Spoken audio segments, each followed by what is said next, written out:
안녕하세요. 제도권 주식 분석입니다. 자, 제목을 짓고 제가 방송 준비를 이렇게 오래 해본 적도 사실 처음인 것 같아요.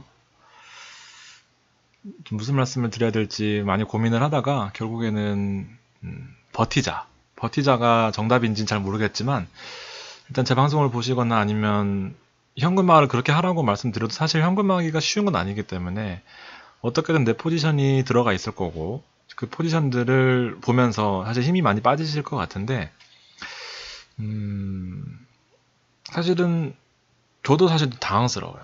그 정도로 오늘 시장은 좀 힘들었고 힘들었던 내용들을 한번 같이 정리해보면서 그래도 뭐 1년 내내 힘들면 문제겠지만 또 이러다가 올라오는 게 또 시장이다 보니까 사실은 그 개인적인 충격으로는 1980 갔을 때도 이렇게 힘들진 않았는데 오늘은 정말 힘들었습니다. 한번 내용 한번 보실게요. 일단은 제가 그동안 말씀드렸던 2160 1차 2100 아이고 숫자가 안 써지네요. 2130 2140으로 끝났기 때문에 사실은 조금 애매한 숫자예요. 어쨌든 1차 지지선은 한 번에 내줬습니다. 오늘 2차까지 뚫릴 뻔했어요. 이슈들이 너무 많았어요. 미국발 장단기 금리 역전.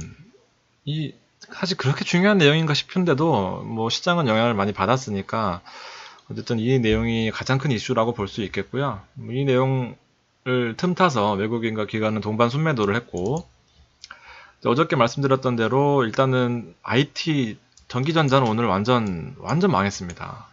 그리고 큰 내용은 아니지만 그래도 바이오는 매수세 예상했던 부분이 어느 정도는 맞아 떨어졌다. 물론 그 종목별 차별화는 있었겠지만 그 내용 자체 방향 자체는 맞았다고 한들 실제적으로 성과로 이어지기에는 힘들었습니다. 그 내용이 있었고요.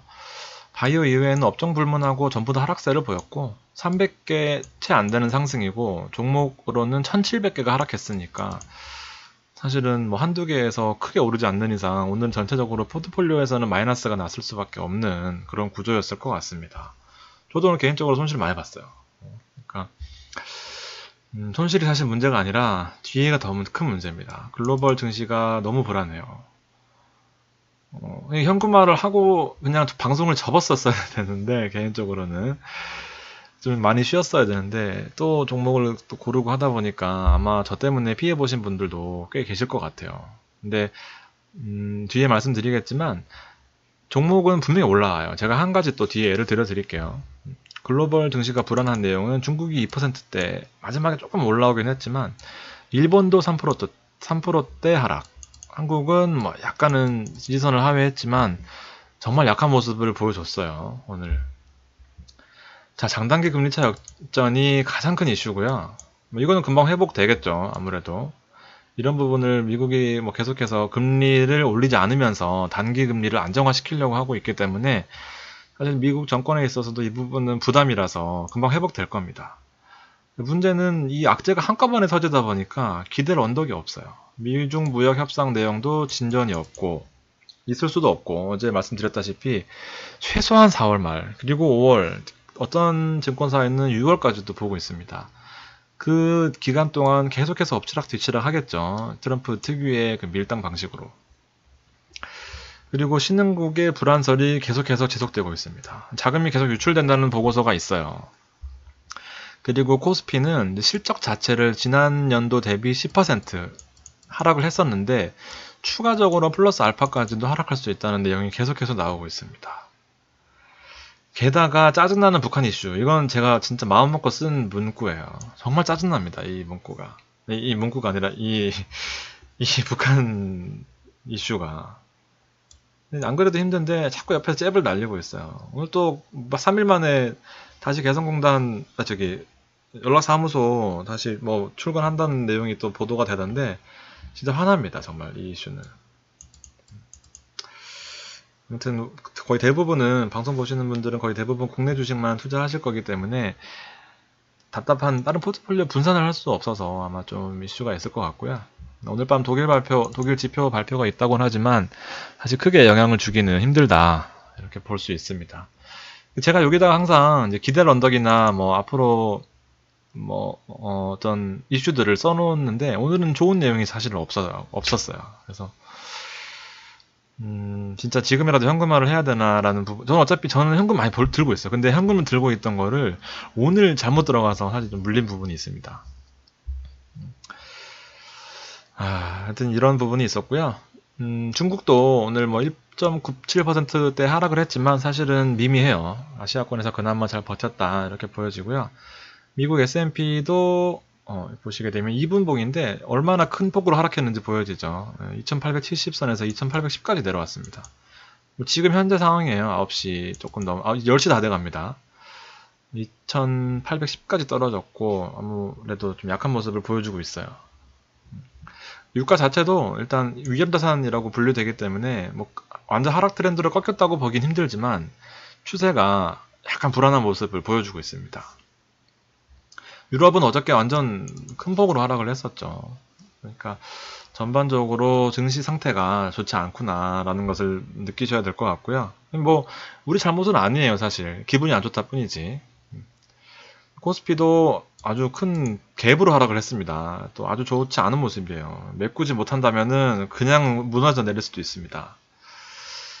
이렇게 메꿔줘야 돼요. 갭을 잘. 그래야 올라갈 수 있는데 메꾸지 못한다면은 무너질 수 있습니다. 내일 되게 중요한 자리예요. 이렇게 메꾸지 못한다면은 무너집니다. 분명히 내일이 아주 중요하다 이렇게 보여지고요. 하다못해 내일 모레라도 메꾸지 못하면 바로 무너지는 거예요. 하루 종일 일단은 시작부터 1차선, 2차선은 바로 무너뜨렸고요. 2160선은 바로 무너뜨렸고 하루 종일 하락했으니까 반등의 여지가 없었어요. 저도 사실은 후반 들어서는 좀 반등을 할 줄 알고 막판에 좀 괜히 현금을 가지고 장난치다가 물렸는데 내일은 일단은 갭으로 좀 메꿔줘야 됩니다. 하루 종일 하락했기 때문에 스트레스도 하루 종일 받으셨을 것 같고 저도 마찬가지. 코스닥도 그동안 지켜오던 박스권 내에서 유지해오던 차트의 중요 지지선을 바로 무너뜨렸던 모습이고요. 727까지 하락했어요. 더 큰 폭으로 하락했죠. 마지막까지 하락하면서 내일 더 불안하게 만들었습니다. 코스닥입니다. 이거는. 내용을 보시면 우리는 어저께 사실 저도 강하게 예상을 했던 부분이 있었어요. 100% 거의 100% 장담을 했었죠. 개인들은 대형주에 몰릴 것이다. 거래소에 몰렸고요. 여기도 물론 샀지만 외국인 기관은 분명히 팔면서 그나마 저는 코스닥이라도 매수해줄 줄 기대했었는데 여기서도 매도가 나왔습니다. 보시면 전기전자 업종에는 거의 예측했던 그대로 이루어졌다 보실 수 있겠고요.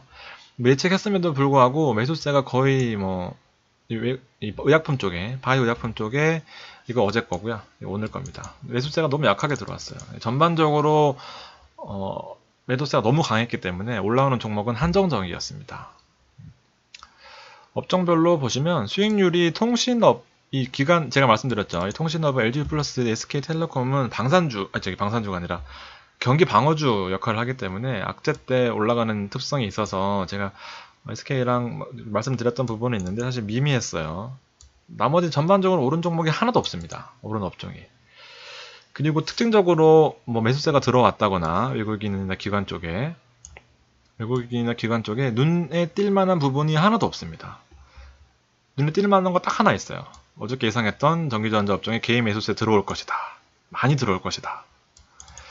이거는 분명히 오늘 IT 싸다고 또 담으신 분이 있을 거예요. 시가부터. 그렇게 되면 이렇게 되시는 거고요.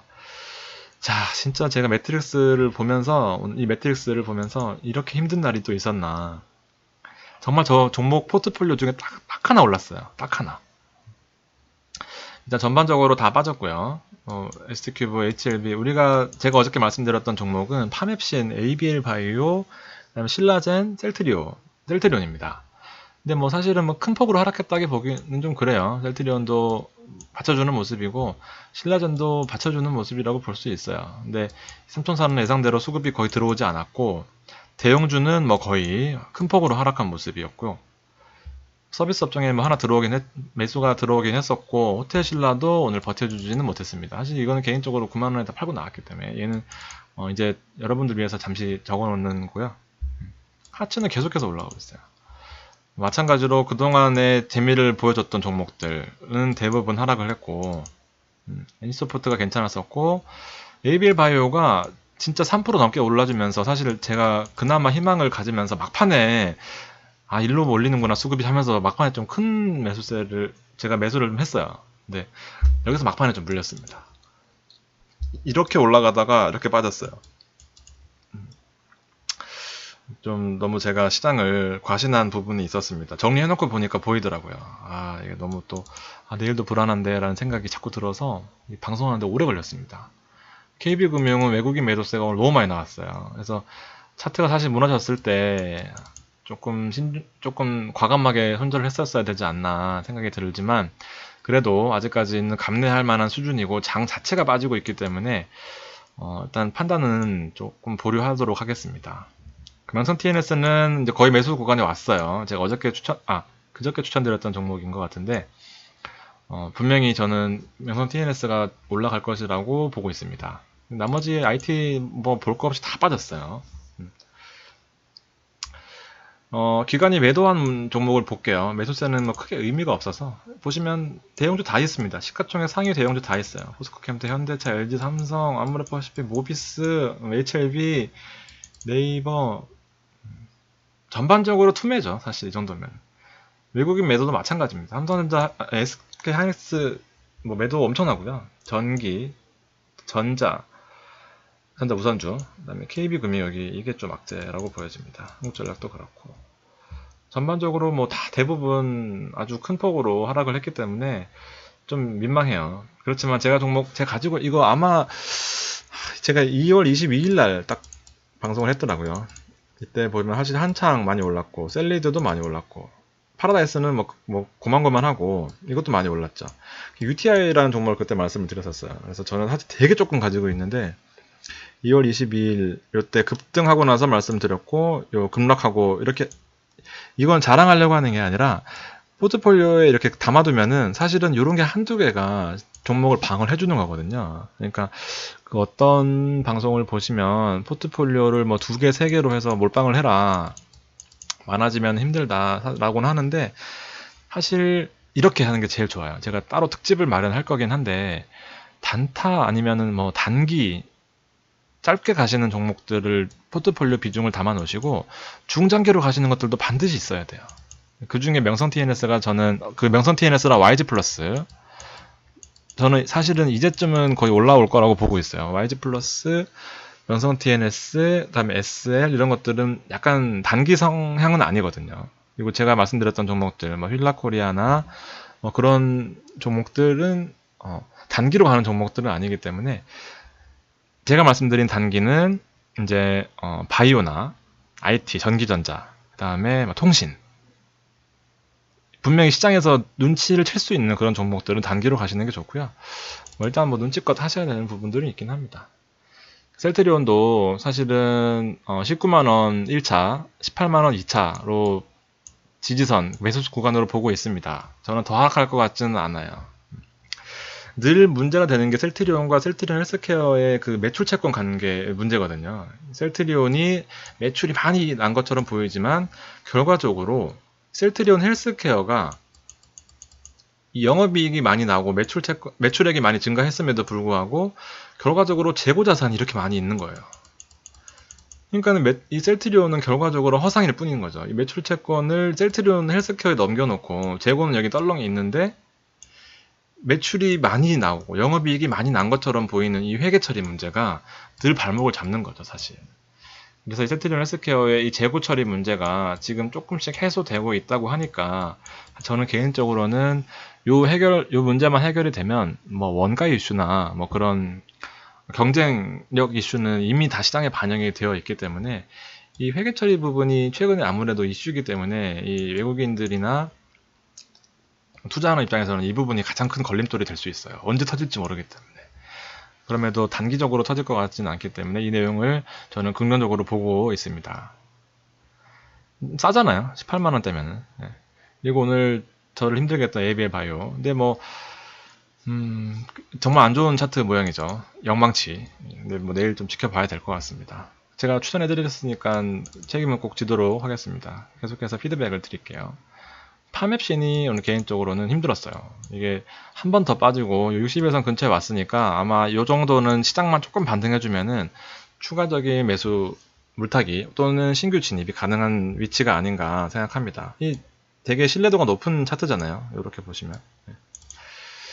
자, 오늘 정말 힘들었습니다. 힘들었지만 그래도 저랑 함께 시장 공부하시면서 다 같이 힘들었는데 뭐 우리 종목이라고 별 수 있겠습니까? 그래도 너무 힘들어하지 마시고 하루 이틀 또 이런 날이 오면 분명히 반등할 수 있는 제 옛날 방송 보시면 한 90%가 올랐어요. 진짜 보시면은 힘들 때 분명히 기회가 있습니다. 현금화 잘 해놓으시고 눈치껏 잘 하셔서 매도 매수 잘 하시기 바랍니다. 내일 또 찾아뵙겠습니다. 감사합니다.